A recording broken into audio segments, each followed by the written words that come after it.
In this video, I'm going to show you how to make a paper quilling Christmas card for the holidays. What is paper quilling, you might ask? Paper quilling is the art of rolling, shaping, and gluing paper together to create decorative designs. Today, I'll show you step by step of how I made the quilling card, how to make different shapes, and some tips and tricks that I learned along the way. And without further ado, let's get on with the video. So for today's video, this company called Quilling Card has been nice enough to send me their Quilling Card Kit.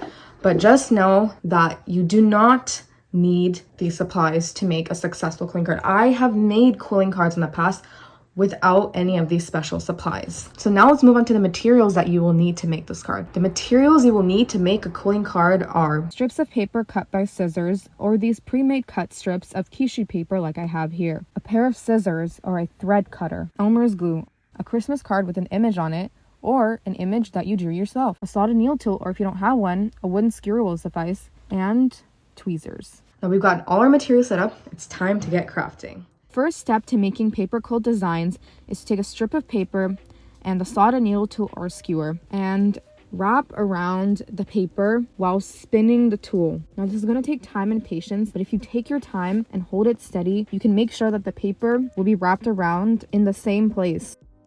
After you rolled up the paper quite tightly, next thing you'll do is let it loosen up so you can work with it to shape it in different shapes. And in the process of making your designs, when you're making designs, it's totally fine to go back and forth between your image to make sure the shape and size of your design is right for your image. Now, after you've created your shape, it's time to paste the shape onto the card. So to do is first lay a thin layer of glue onto the area that you want to place the shape on.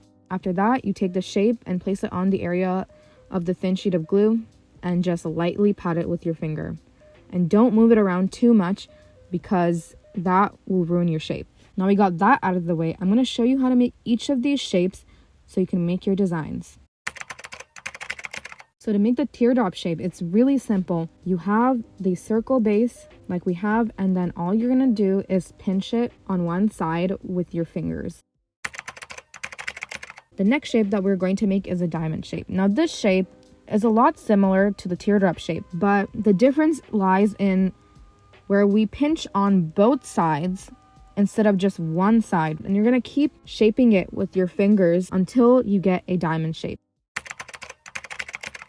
Now moving on to the semicircle. So to make the semicircle, you're going to first start out with a circle, and then you're going to smush it down, whether with your fingers or placing it on your palm, and you're going to give it a flat base. Then by lightly using your fingers or using your tweezer, you will shape the dome side of the semicircle.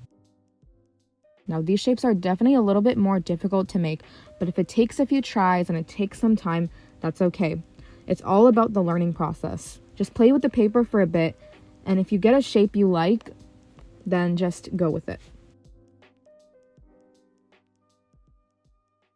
Now I've shown you how to make the first ornament. I'm going to apply what we've learned from the first ornament and then show you the finished product.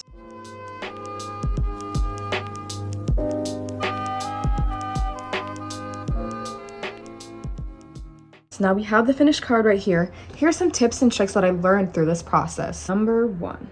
When turning the needle tool, always make sure to keep a decently firm but slightly loose pinch grip on the paper. Number 2. Use the center of your finger to apply light pressure while you shape the paper. Number 3. Use your nails to make thinner shapes. Number 4. Trim the paper before quilling it to make it less thick. Number 5. Do not reshape the paper too much after forming the shape, or else the design will not be as crisp on the inside. Number 6. Take your sweet time. That last one there is really important. This process is definitely a trial and error process. Take your sweet time. It doesn't matter how long you take, and with time you'll find yourself getting better. And there you have it. Now you have all the tips and tricks and skills that you need to make a paper quilling card. I hope you have as much fun creating this quilling card as I did. It was definitely a learning process, but it was so fun. And remember, the key to creating a really nice holiday card is just let your creativity run wild. If you enjoyed this crafting tutorial, you should definitely check out my other videos, which I've linked right above. Thank you so much for tuning in, and I'll catch you guys next time. Happy holidays!